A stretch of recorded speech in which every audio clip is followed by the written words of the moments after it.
So, good morning and good evening. Welcome to the Friday Study Circle, where we are reading passages from the Sunlit Path, which by Mother, these are compilations of words spoken by Mother, and Mother has said her words are not mere words, they are forces in action. So, before we begin, just taking 2 minutes to ingather ourselves, connecting with our breath and being fully present so that before we begin, we are centered.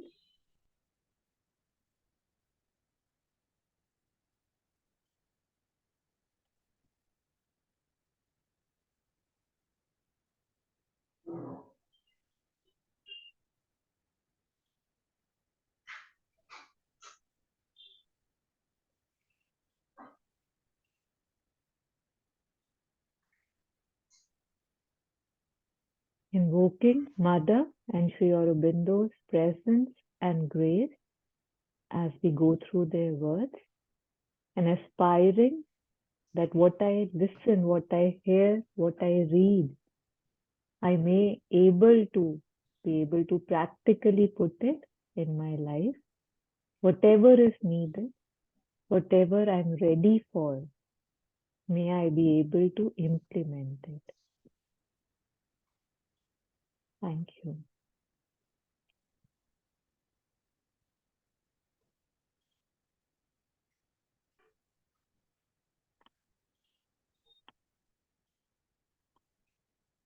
So last time we had covered this attack from adverse forces, this first passage, and today we are supposed to cover the second one. But just for to recap, we can go through this one and then we'll take the other one. So if anybody is ready, if they want to read this passage for us, we'll just read it and go to the next one. Yes, Sujata-ji, thank you. Attacks from adverse forces. Attacks from adverse forces are inevitable. You have to take them as tests on your way and go courageously through the ordeal. The struggle may be hard, but when you come out of it, you have gained something. You have advanced a step. There is even a necessity for the existence of the hostile forces. This makes your determination stronger, your aspiration clearer. It is true, however, that they exist because you gave them reason to exist. So long as there is something in you which answers to them, their intervention is perfectly legitimate. If nothing in you responded, if they had no hold upon any part of your nature, they would retire and leave you. In any case, they need not stop or hamper your spiritual progress. In any case, when the attack comes, the wisest attitude to consider that it comes from outside and to say, "This is not myself, and I will have nothing to do with it." You have to deal in the same way with all lower impulses and desires and all doubts and questionings in the mind. If you identify yourself with them, the difficulty in fighting them becomes all the greater. For then you have the feeling that you are facing the never easy task of overcoming your own nature.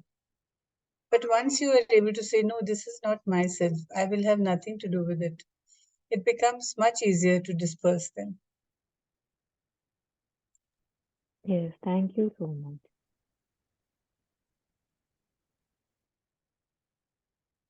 Yeah.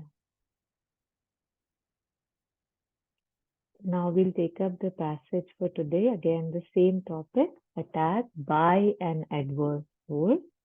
If anybody is willing, they can unmute and read it, and hopefully a little bit more slowly so that we can Yes. take it more in. Thank you, Jagan. Attack by an adverse force. The most important thing to do when you are attacked by an adverse force is to say to yourself, yes, the force comes from outside and the attack is there, but there must certainly be a correspondence in my nature. Otherwise, it could not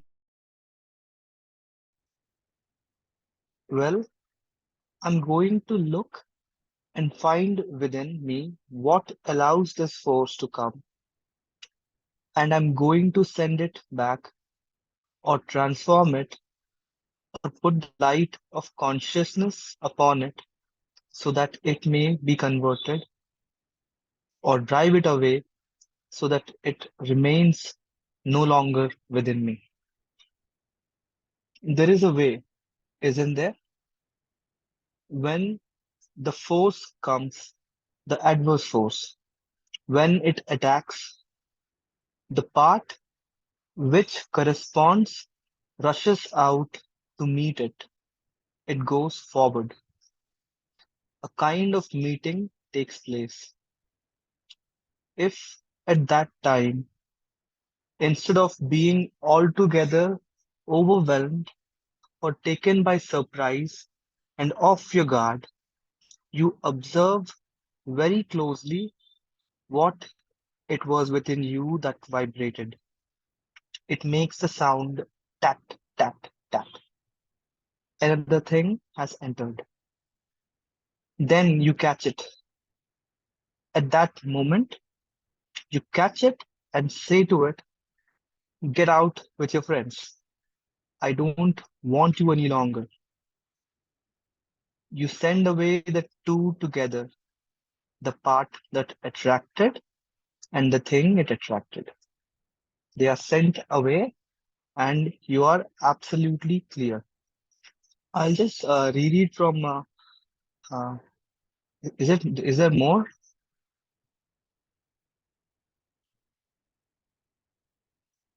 No, this is it. Okay, I'll just read them. When the force comes, the adverse force, when it attacks, the part which corresponds rushes out to meet it. It goes forward. A kind of meeting takes place. If at that time, instead of being altogether overwhelmed or taken by surprise and off your guard, you observe very closely what it was within you that vibrated. It makes a sound tap, tap, tap. Another thing has entered. Then you catch it. At that moment, you catch it and say to it, get out with your friends. I don't want you any longer. You send away the two together, the part that attracted and the thing it attracted. They are sent away and you are absolutely clear. Okay.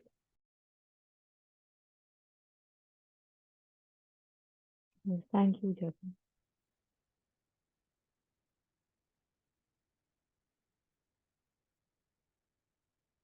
Again, it's building on the last passage. So Mother says the most important thing to do when you are attacked by an adverse force is to say to yourself, yes, the force comes from outside and the attack is there. I think this is really important because most things we take very personally, right? We take things like, it's coming from me. This is me saying this, or this is me feeling this. So this initial first step, when we realize it's not me, it's a force coming from outside and the attack is there of anything, anger, jealousy, sadness, depression, self-worth, ego, anything that is troubling me. If something has come and it's overtaking, if I can recognize that, it's a collective, it's a conditioning, it's just where I am. So the most important thing to do is to say to yourself, the force comes from outside and the attack is there, but there must certainly be a correspondence in my nature. Otherwise, it could not have attacked me. So first thing is to know it's not coming from within me, and yet knowing that there's something in me which is open to the attack. Acharya ji, one of his famous lines, Acharya Prashant, it's in Hindi, he says that, उसने कहा तूने सुना क्यों?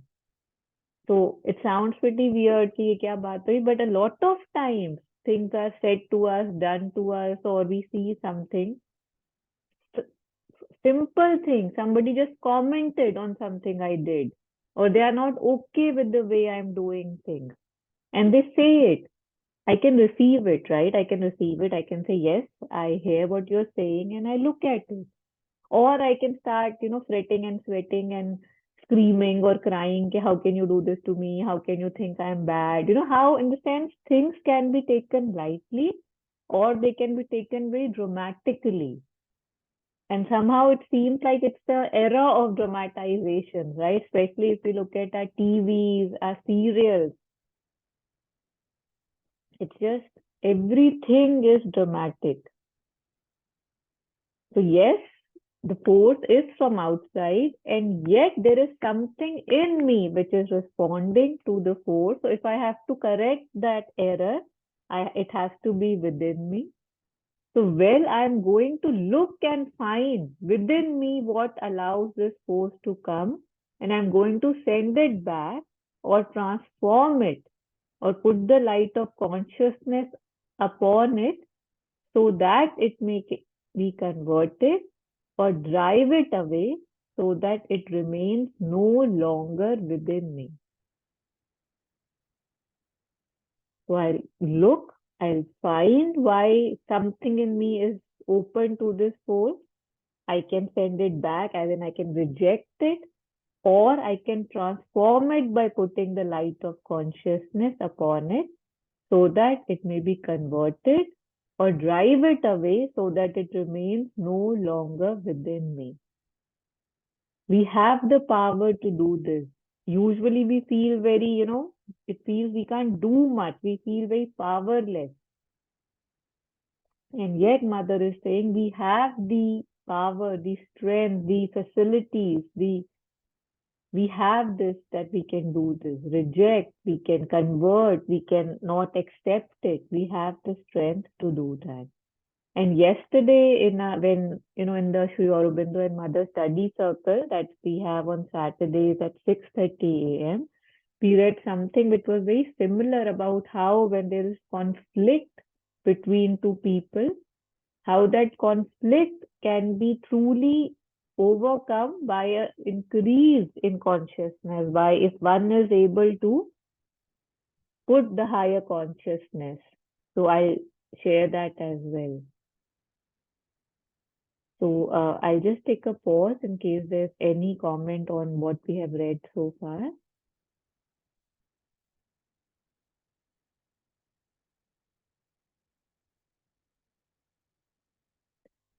So we might not have experienced it in so much detail. We might not have been able to see this so clearly. And yet Mother is saying this so clearly so that we know how it works. So that maybe we can start recognizing it as much as we can. So she says, there is a way, isn't there? When the force comes, the adverse force, when it attacks, the part which corresponds rushes out to meet it, it goes forward. So if somebody is saying, if we, it might not sound like I know what it's saying, but if somebody accuses me or judges me or comments on me, there's something in me which goes and receives it, right? Which reacts to it. Which says ऐसे कैसे बोल सकते हो या ये कैसे बोल दिया या how do you know anything about me, what gives you the right to say anything about me. So I think this is the part that something in me rushes out, right? If somebody is angry, they shout, I shout back, right? Something is thrown at me and I throw something back. So just to understand, one of the examples, because we usually react in the same tone, the same gesture is from our end with what we receive it, and that's how it gets increased. So when the force comes, when it attacks, the part in me which corresponds rushes out to meet it and it goes forward. A kind of meeting takes place. It's so beautiful if we can visualize it. Even if we might not be able to relate it fully, we can at least understand the mechanics, right? So that we can understand it better. So if at that time, instead of being altogether overwhelmed or taken by surprise and off your guard, you observe very closely what it was within you that vibrated. So when it's attacking, when it's entering, Mother says it makes the sound, another thing has entered, then you can catch it. So first of all, we really have to be working on our vigilance and mindfulness for us to even recognize what is happening, because usually by the time we recognize, we have already lost it and too much has already been said. But when this meeting is happening, when something is said to me or some force is attacking me and I'm something in me is able to, matlab is meeting it. Say if I'm feeling sick suddenly and I say, oh, I'm feeling sick, then there is this meeting that is happening. Again, just giving an example. So if that time, instead of being altogether overwhelmed, sorry, or taken by surprise and off your guard, you observe very closely what it was within you that vibrated, then you can catch it.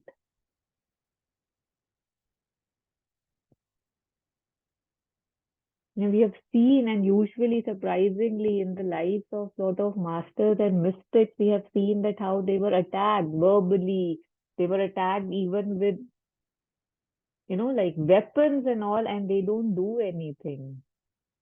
I personally know, there's this in Vrindavan, my parents, they had their guru, my mom, and the guru's guru, Uriya Baba was his name in Vrindavan. He had an ashram. Once he was giving a discourse, and somebody came with a hammer and he hit him on his head. And people were trying, people just, they caught him and they were wanting to beat him and ask him what has he done. And the guru, while he was taking his last breath after the attack, said, no, no, no, leave him, leave him. This is some prior karma. I knew he was coming. I knew this had to happen this way. Let him go, let him go.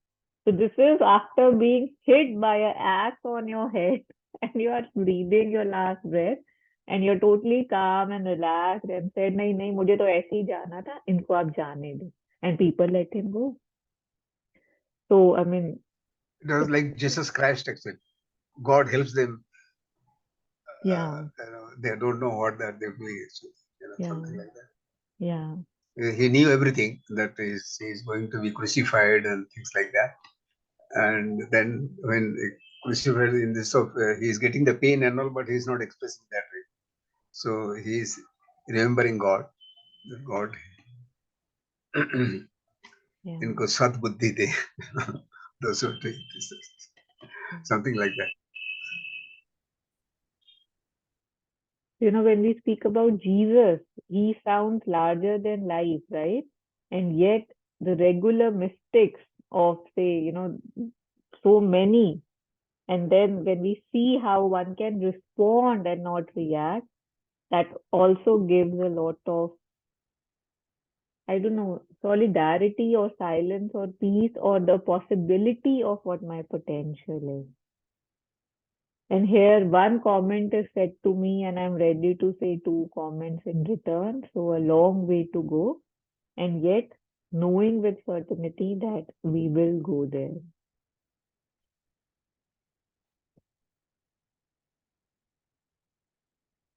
So Mother says at that moment you catch it and say to it, get out with your friends. I don't want you any longer.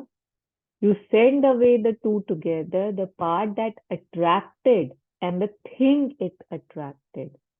So the part in me which attracted it and the thing it attracted. So you are addressing to both of them and they are sent away and you're absolutely clear. So imagine that, say, a force, a illness is entering, you catch it, you reject it, you send it on its way. So this is done within seconds. But if I allow it, it takes me weeks to clear it, out my body. So, I mean, this is my potential. Again, I'm just repeating that because it's pretty amazing. Yeah, welcoming reflections, questions. And I think this is something that we have to practice, something that we have to experience on our own, because right now just reading about it feels like, what are we talking about, or how would this happen? And yet, if we are conscious, and I have seen it work very beautifully, especially in anger, because it's very volatile, it catches fire immediately, and illnesses. You're fine one moment, the other moment, suddenly you are not. And you see that thing, and you are able to not take it in, you're able to reject it. Yes, please, anything, if anybody wants to share.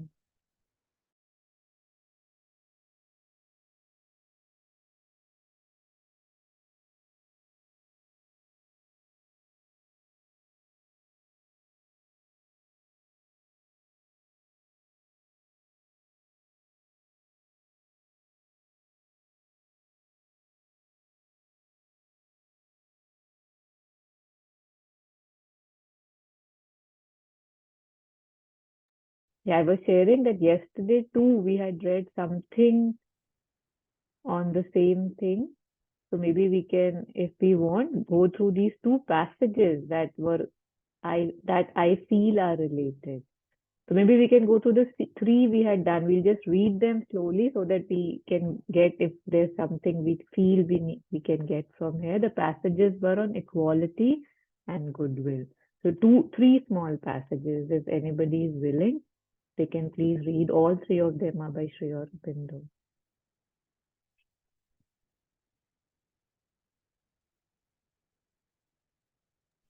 I will read it. Only the shaded portion now. The whole, Captain. Okay. Yeah, 1, 2, Equality. and 3. Yes. Those are highlighted, that portion only. No, the whole full thing. passage. Yeah. Okay. Equality, goodwill.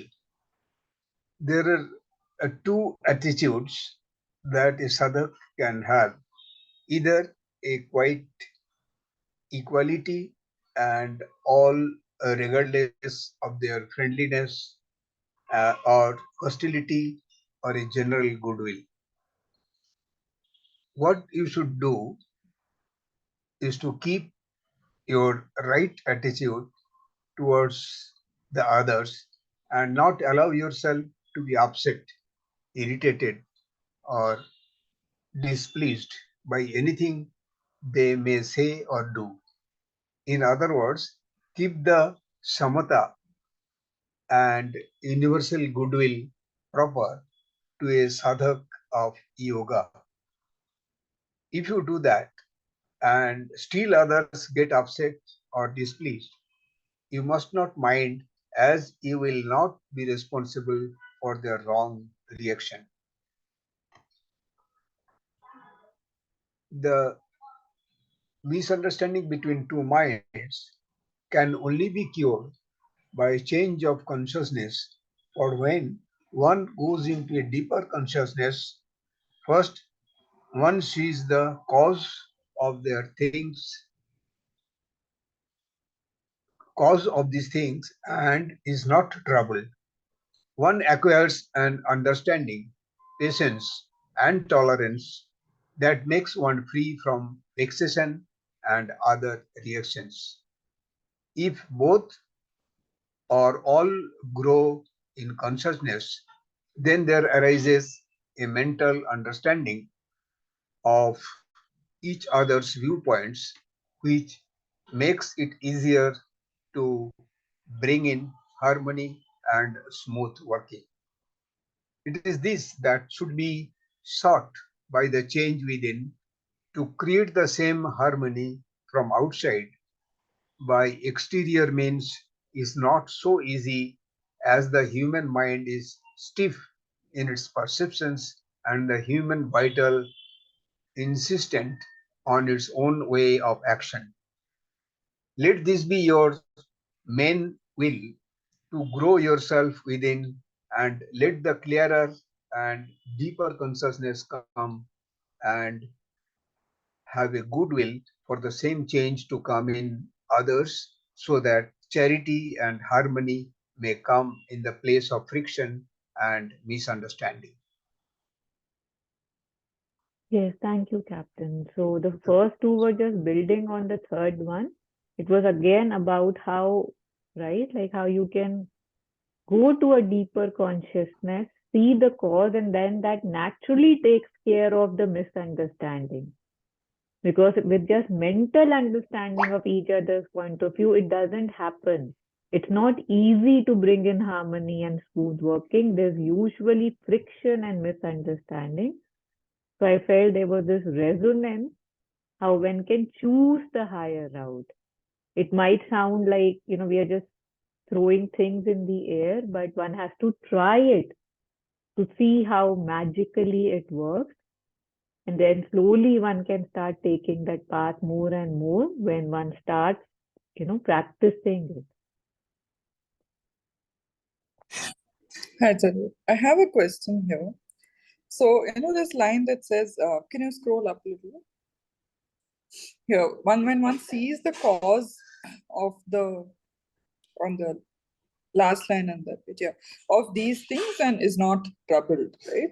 So this cause is what cause? So when someone says something rude to me, so is the cause, like, why is that person saying something rude to me, or what have I done to sort of upset that person? Or is the cause like, I don't know, like, what should I change? Like, what in me has propelled that person to act, type of a thing. I think I said both the same way, but in my mind is two different things. So Yeah, Meera. First of all, surprised to see you. Welcome, long time. I thought it was Sardaji. And yeah, so I think what you said, it can be anything, right? See, usually when we are attacked or when there is a misunderstanding, there's a lot of me and you in it, right?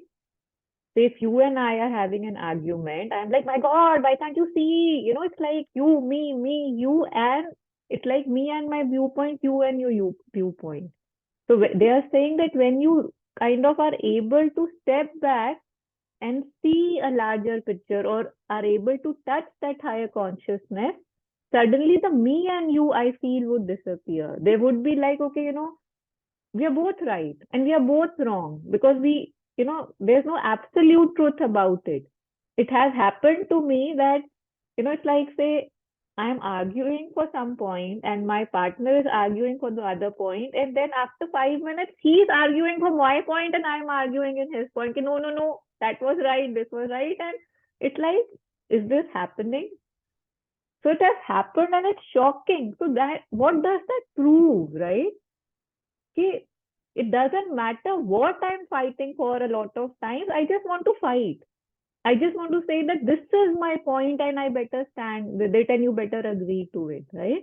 So when one starts seeing that, when one is able to step back and see that point really does not matter, na? So I think that kind of dawning happens through anything. Either you could see that, you have to collect, see if you are, say, living with somebody who's very, for example, backwardly focused, right? Like their thought processes are very old and you're fighting about it with them, and suddenly this dawning happens. It's not them, right? That's a collective thinking, collective culture. So then you cannot fight with that zest, right? You realize that, oh, they too are suffering. They too have gone through it. They believe that to be true. So then a prayer arises, na? Ki, oh, like you have shown me. And it's happened to me so many times. Like, okay, I have argued and I can see the argument is not leading somewhere, but the other person is angry and upset, and the smallest things irks them. So the only thing I could do was to pray, that Mother, you have shown me that this is not needed. Please show them too. And it works like magic. It takes time at times, depending on where the person is. So I think it doesn't matter what I see, but what I see will, kind of extinguish the fire is what I want to say. I think that's what I received. it would not be troubling me anymore. Suddenly you will come. Say, for example, if a child is very cranky and he comes and he starts shouting at you, which hurts, when that small child is shouting at you, it hurts. But then suddenly you realize, oh my God, he has missed his meal, he must be hungry.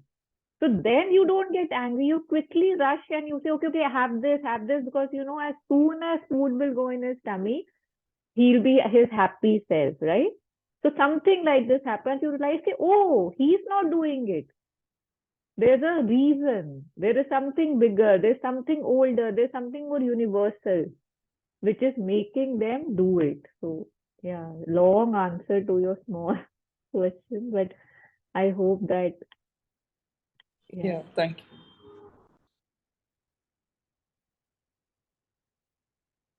Mother to goes as far as saying, and we'll cover that in the sunlit path, if you are really truly with the person and say if they're shouting at you or there's some misunderstanding happening, I read it in sunlit path only, that if you are just truly there, you will suddenly, it's like from your body, you're in their mind and you can understand their workings. And suddenly there's no anger, there's no frustration, and everything is clear. You see why they are saying, doing what they are doing. Because it's not about reaching a conclusion, right? It's not about finding that common ground. It's more than anything, it's about being okay with things, right? I have my point of view, the other have their point of view. None of the point of view really does matter. And I don't know, giving peace and harmony the foreground for smaller things. For bigger things, if I have to make a point, I will. So if both or all grow in consciousness, then there arises a mental understanding of each other's viewpoint, which makes it easier to bring in harmony and smooth working, because harmony and smooth working is something that we can work towards, and that's something worth working towards. Yeah.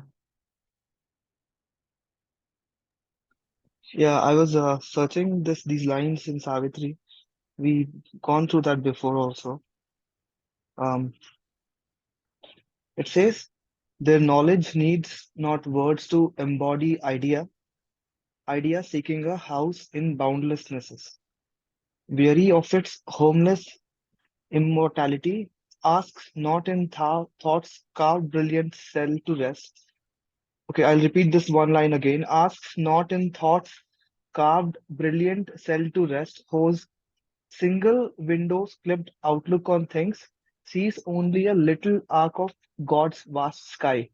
Um, if I remember correctly, Shraddhavan explains this na, about this narrow window that the regular consciousness looks through, and thinks that that's how the world is.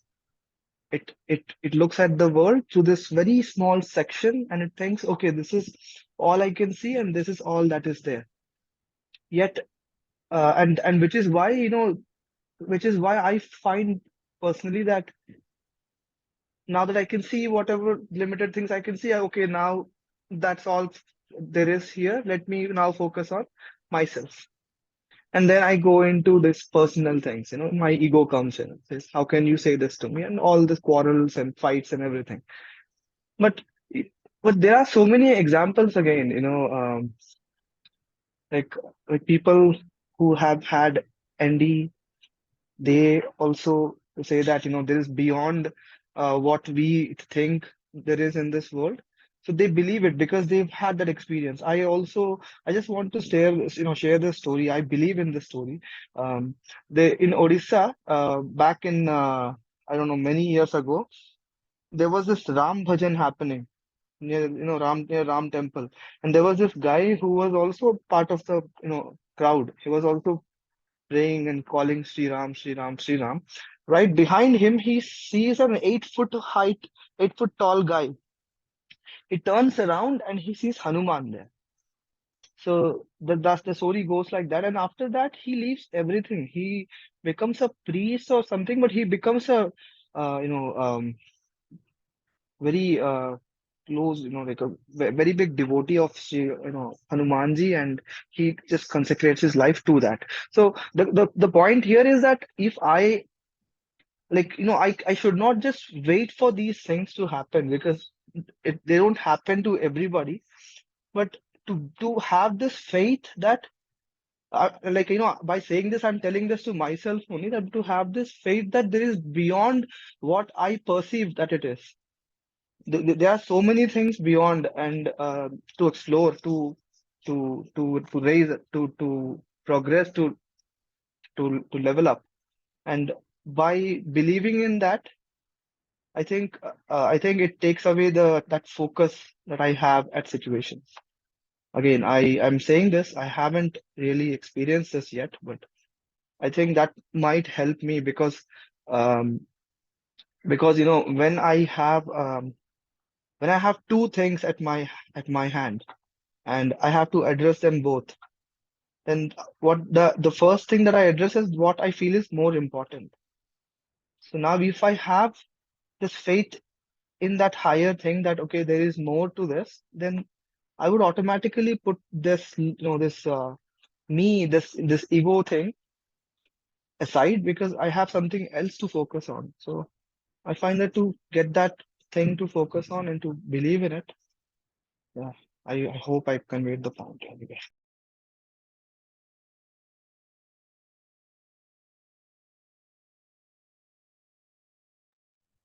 Yes, Shagun, thank you. You know how you started with what you started with about that arc, and how we feel that, okay, this is what I can see and this is what there is, right? That's our usual attitude कि मुझे ये दिख रहा है and I'm an intelligent person, well educated, so sound minded, and this is it. Like, how can somebody not agree? So I think वहां पे what the shift that happens is कि you start seeing that this is what I can see. This is all I can see, right? You start seeing the limitedness of your seeing. And once you start seeing, once that you have again and again seen that how you have been wrong, how you have just seen limited, how you've just seen things from your lens. So then there is something that opens in you which says that nahi, mujhe ye dikh raha hai, but there is no possible, कुछ भी possible है, but मुझे ये दिख रहा है. So then there is something in you that expands, which is more open, which is more grounded. जो मैं है, मैं वो थोड़ा सा कम हो जाता है, right? Because दिखता है कि हाँ, मेरी ही sight limited है. So even, I could be saying it wrong, but in the beginning of Life Divine also, Sri Aurobindo says something like this, कि, the universe is saying that you are unlimited. You are everything, you are Brahman. But me with my limited mind, which I think is very intelligent, says कि नहीं, देखो ये मैं हूँ, ये देखो मैंने ये करा है, this is my degree, this is my education, ये मेरा घर है, ये मेरी गाड़ी है. So, I embrace my littleness, because that littleness I feel gives me an identity. And if I grow a little bit, I say, हाँ पहले मैं इतना था, अब देखो मैं इतना हूँ. Wow, see how big I am, how clever I am. Look at my bank balance. Look at how well I've done in my life. Look at how settled I am. And there the universe is saying that you are everything, the sun, the moon, the sky. And I'm like, no. So he was talking about, kind of this thing that how you can be everything and you are everything. And yet in your clevernesses, which actually are your immaturity, right? Your inability to see the bigness that you are, a human keeps clinging to the small and very proudly keeps saying that, see, I'm so cool, and see, this is what I am. I'm like very badly paraphrasing it. It's been years I read it, but I remember how silly it sounded, when you read it. And yet this is what we do. So Yeah, when you say that, na, what I'm just thinking that how important it is to be grateful for time.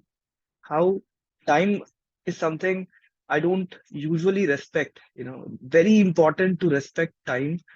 Um, I'm telling this to myself every day nowadays, that respect the time, because tomorrow I have a flight to Delhi, and I'm planning all the things that I'll do in Delhi. But I don't know if I'll even reach the airport. So if I can just sit back and just see that, you know, uh, there is nothing in my control. I can say that, okay, I'll take a cab, I'll go to the airport, I'll fly. I don't know. I don't know if I'll just step outside the house and fall off the stairs.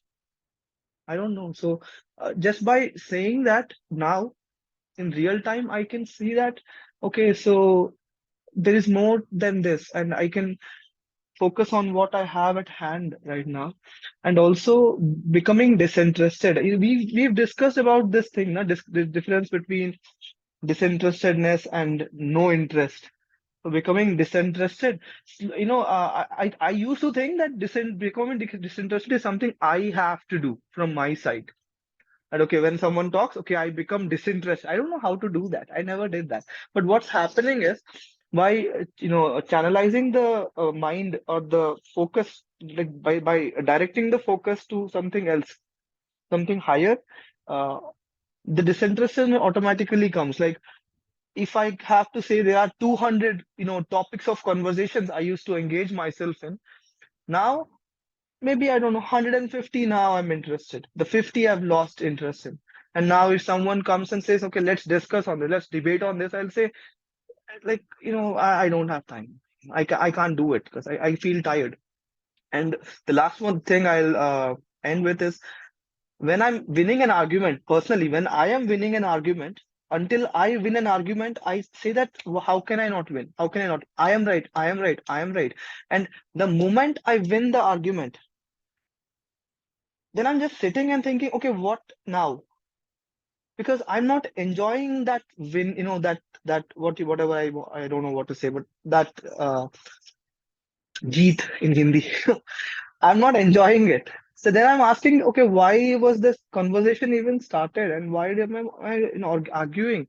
And also, more often than not, I end up hurting the other person, or like hurting the other person, or not really having a you know good relationship afterwards. So yeah, so I don't know, just stepping back, I don't.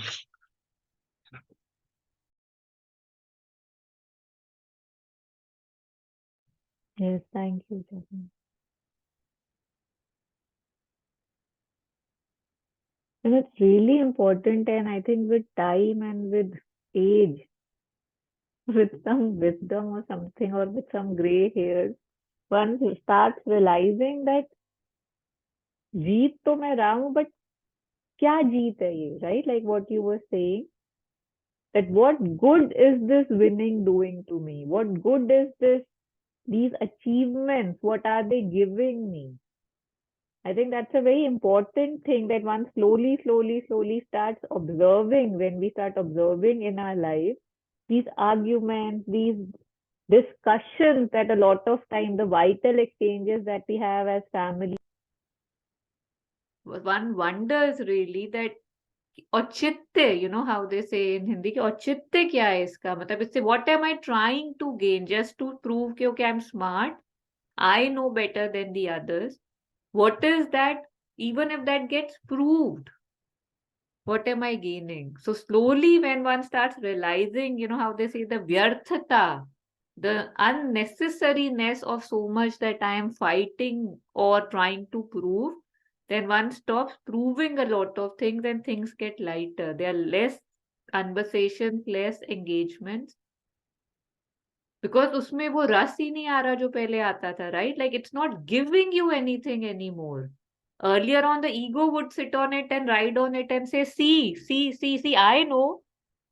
10 people were saying something, but I told them, I showed them. And then you see कि show करा भी तो हुआ क्या? मतलब, what am I winning at?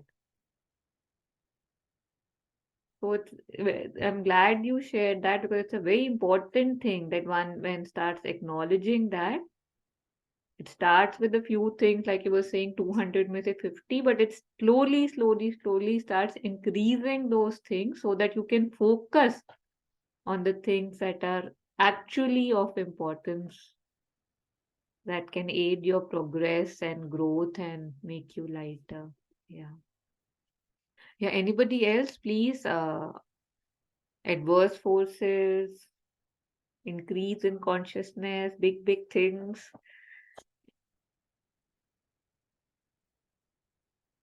So, from the school days when we were about to go to college, from a remote Captain, you village, are not audible, although you are unmuted. I don't know. There's no sound coming. there is no No, we sound can hear coming. it. Huh? We can hear. We can hear. Or is it me? I can't hear you. I think it's Yeah. just you, man. Yeah, I can't hear Huh? anybody. I'm Yeah, so because sorry. Okay, Yeah, now something wrong at my. audible. Yeah, something was wrong Okay, with this thing. Sorry. Yeah. okay. So, uh, so then the remote village in India. So we are going to college. So the teachers used to say that there are 6 enemies, which that Kama, Krodha, Lobh, Mad, Moha, Matsarya. You should be very careful. Then I was referred to both a book actually. So in that, there's all these 6 enemies of ours or human being. So that definition has been given from the various texts or religious books. Their definition has been given properly. And what is it actually? How does it come? So their entire history, life history of say anger, how it comes and where it goes and all this and all. And then the beautiful thing is the solution, how to control it actually. Because they normally control, like if I get angry on something and all this is anger, it's like that external force. So that controls me. Instead of that, actually, I should have the control over that anger.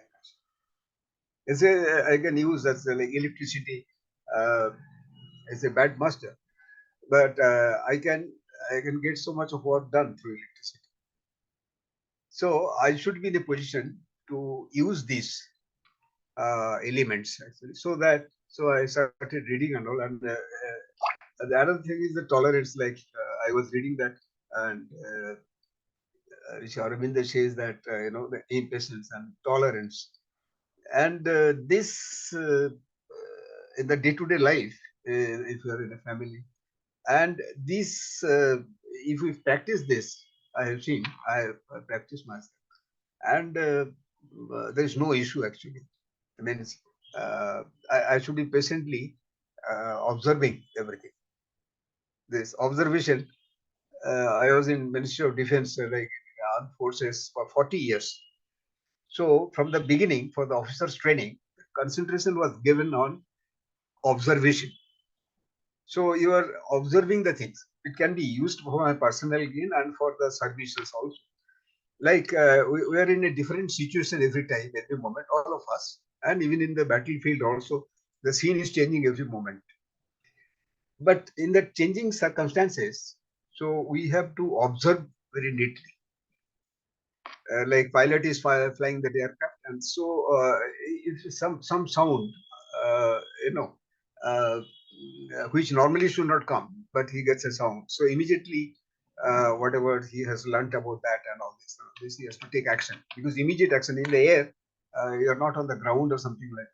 So like that they've been taught, and we have seen that we have increased this. We have got the tremendous power within us, and each one of us, we have got tremendous, unlimited. Sky is the limit of power within us, and so we could increase, and that has that has taken us for day-to-day work and your success and all this and all this, and we depend on that. This close observation and taking the decision correctly. So similarly, all this kama, krodha, lobha, moha, matsarya. So that for every one of us, it is present, all of us within us, and we have seen that if we can control, and probably nothing else is required. So we can keep our. So the first time when I went to Pondicherry, so at that time that the temple was under construction. So we are in a queue almost about a kilometer. From there, that queue was there, slowly moving. It was under construction, means you have to go through the staircase they made of some wood or something and all this. With that, you have to go one, and you enter there, and then you come out through the other exit and enter a road. Each after say 5 feet, 10 feet, there was some volunteers just telling, keep quiet, keep quiet, keep quiet. Because so I learned a lot that if you are keeping it instead of always gossiping, you have gone in a group. We are the amount of energy on day-to-day basis we are wasting on this. Actually, these are not required. Just keep quiet and you see that you are so energetic. And even the thought process comes and disturbing us. Somebody says in 24 hours, about 50,000 thought process comes and disturbs us. So if you can control on the thought process or this thing, and all, you've seen that everything we can understand. How is this world, how this angles and this and that. So sometime back in this forum, I narrated one story, and I am reminded of that story. That one person, house owner, he was having two-story building, and he was himself was staying in a first floor, and ground floor was given on rent. So the person who was staying on rent, so that's he used to complain every time. There's electricity goes up very fast and every time, and the water is not very good. Timing is not correct, and something or other. He has got a lot of complaints and all, and he used to complain to the house owner. So the house owner, he was very knowledgeable person. So he used to hear. So he said that, see, now it's morning, and within 15 minutes I have to start for my office. So I'll come back in the evening at about 7 o'clock. So I will come at 7, and then probably I'll listen to you or whatever you have been saying. He's just listening. He's not saying anything. Then he comes at 7 o'clock in the evening before going up first floor. So he goes there and he listens, and then he explains and all. And now he's still in the sea. 8 o'clock. My wife must be waiting and all this, and I have to meet my family members also, and dinner we have to have. So then I'll come tomorrow morning at 7 o'clock, and then whatever is left, probably I'll listen from. So he continued like this few days, and this time, he is almost repeating the same thing again and again and again. And so it was going on. Then at one stage, one day, this person is also keeping quiet. He says, "Why you're finished?" He says, "Yes. Now I have realized that whatever I was doing, that's not correct. I should not be complaining about all this because it is not in your hand. You cannot do anything." I mean, something like that. So you have to have that much of tolerance. But every time in the family life, day-to-day life, it cannot be possible. But this is one of the solution actually. So if I get annoyed, if somebody tells me something, I will also give one or two answers and all this. That escalates. It never decreases and all this. Wherever it is required, only that, after thinking a lot. First of all, the moment you put a gap between something has happened and which is angering, the moment you put a few seconds gap, then automatically your anger comes under control. So we have to disconnect. Like electric fire is there, main switch should be off immediately. So then the first stops. So that sort of thing actually, if we practice, I have seen in practical life, it helped me a lot in very tense situations. This few qualities, not that we have to be master of everything and all. So then you have got sufficient time to think of, and you can do a lot. So like that, life is going on. Thank you.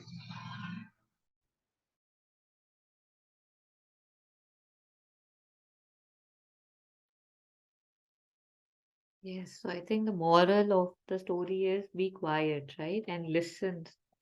And a lot of things get sorted by themselves if you're not trying to always prove or show who's smart, right? That's what a problem is. The reactions are very bad. Actually. The reactions, we react. Most of us, react. Reactions are required at some places, but not always. Yeah. Yeah. And we somehow don't remember now how not to react, and that something has to be recultivate it, like we have to go back to it.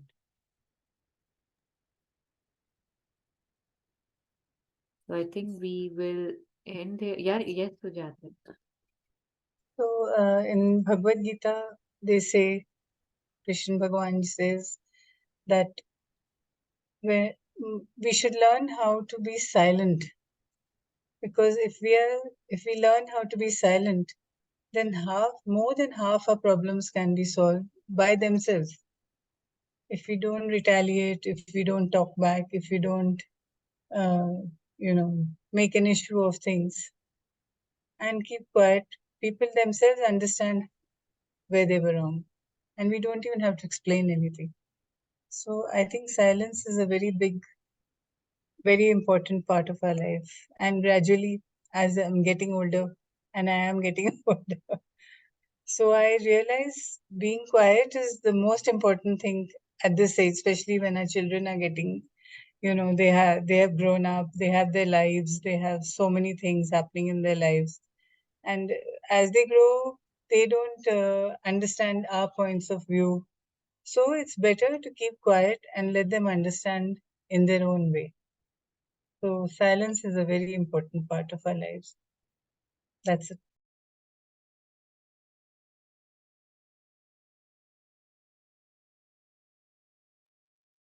Yes, thank you. Thank you so much. Yeah.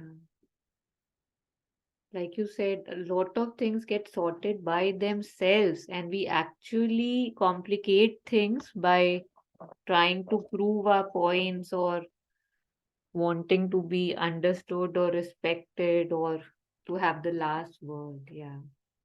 So if we are done, if we have done enough of that, if we haven't, of course, we must do more. But if we have done enough of that, maybe silence or a bit of quietude is the next step. So we have finished the passage on the adverse forces. Sorry, not this one. Yeah, and so next time we'll take up the whole made by boasting. So that's the passage we'll take up next week. So if there's any last comments, we can take it. Otherwise, we'll end it here.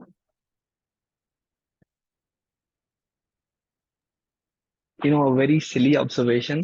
Um, this morning, I went out, and if one should see Indian traffic. There was this guy on a motorcycle and this auto wala.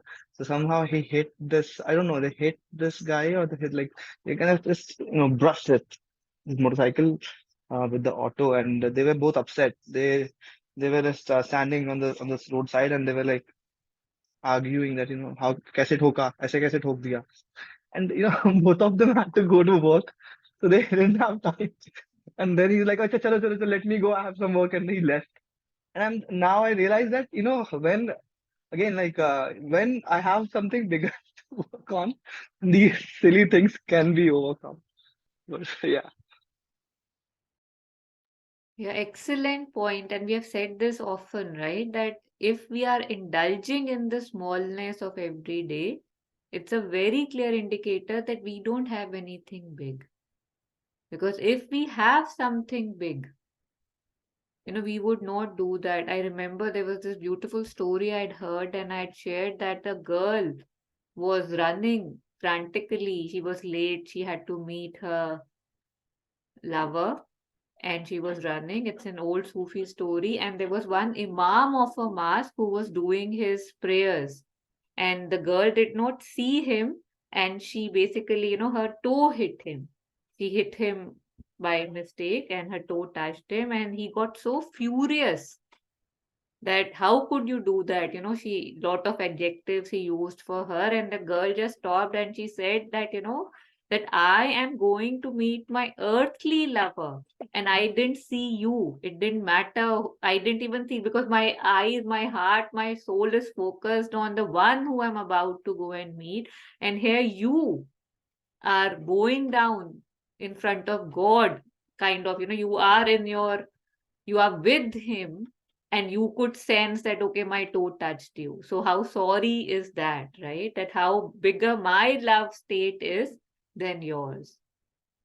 So very reflective, and yeah, maybe learn from this that very good point that we do, if we have something bigger, the small things, they don't, we don't even have to say it, like you shared कि चलो चलो मुझे काम पे जाना है, and otherwise evening में होता तो एक एक घंटा लड़ लेते, पुलिस आ जाती and what not. Yeah. Okay, so on this note, funny yet very profound, we'll be ending the session today. So maybe move more and more towards silence, quietude, as much as possible.